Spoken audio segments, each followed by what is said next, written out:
Good morning, this is Charles McCall, and I'm in my apartment here, mine and Cindy's apartment here in Phnom Penh, and I want to share with you a lesson, a thought. It's hesitant to share it with you because it seems such like common knowledge to me. It's just what I've been doing for many, many years.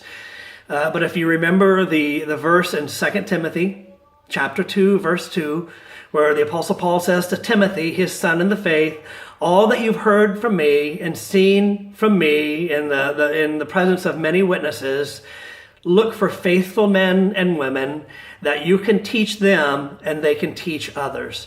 And so this principle of continually looking for men and women who have good character and who have potential, it's just part of who I am and who I've been for so many years.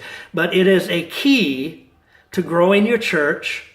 It is a key to growing your business, and it is a key to growing your organization, whatever the case may be.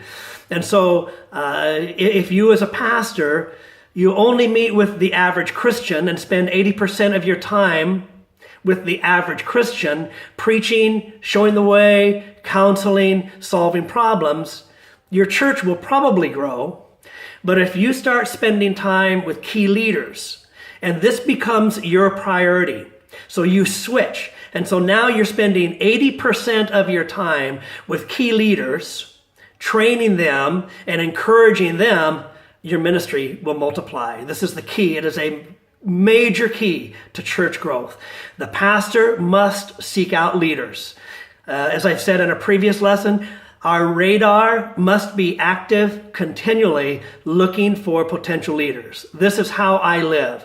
I am continually looking for potential leaders.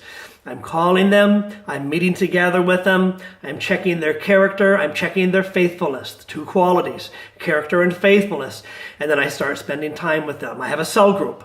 I have a couple cell groups. I have certain leaders that I meet with on a regular basis. And so I invest my time, you invest your time into leaders. And you meet with them and you give them responsibility. And you have to give them training. You can't just say, I want you to be the children's leader, the women's leader, the youth leader, or whatever it is, the music leader, without giving them training. You have to give them some basic leadership training, some basic management training, and some possibly basic skills training in what you're asking them to do.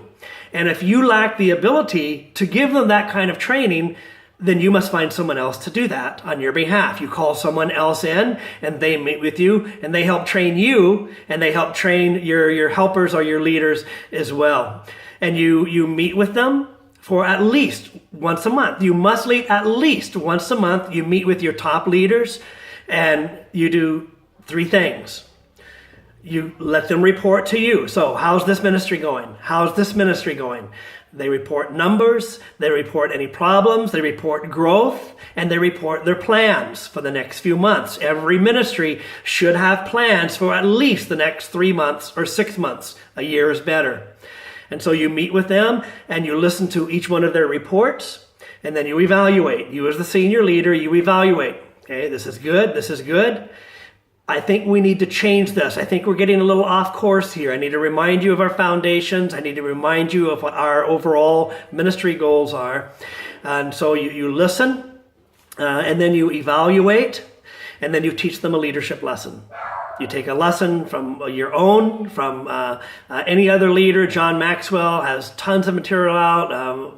My mentor, Frank Damasio, there's leadership lessons all over the place. But you teach them a lesson. So you choose them. You pray and you ask God, you choose your leaders and helpers. You spend time with them to get to know their character and their faithfulness.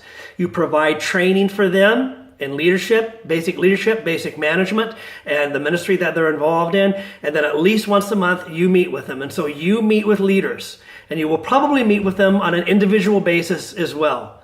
You shepherd the leaders. You don't just meet with them for reports, but you shepherd them. You shepherd their family. And so you spend time with them and you teach them a leadership lesson. And this is the way that you can multiply your ministry. I believe it. I've experienced it. This is the way you multiply your ministry. Spend time with leaders.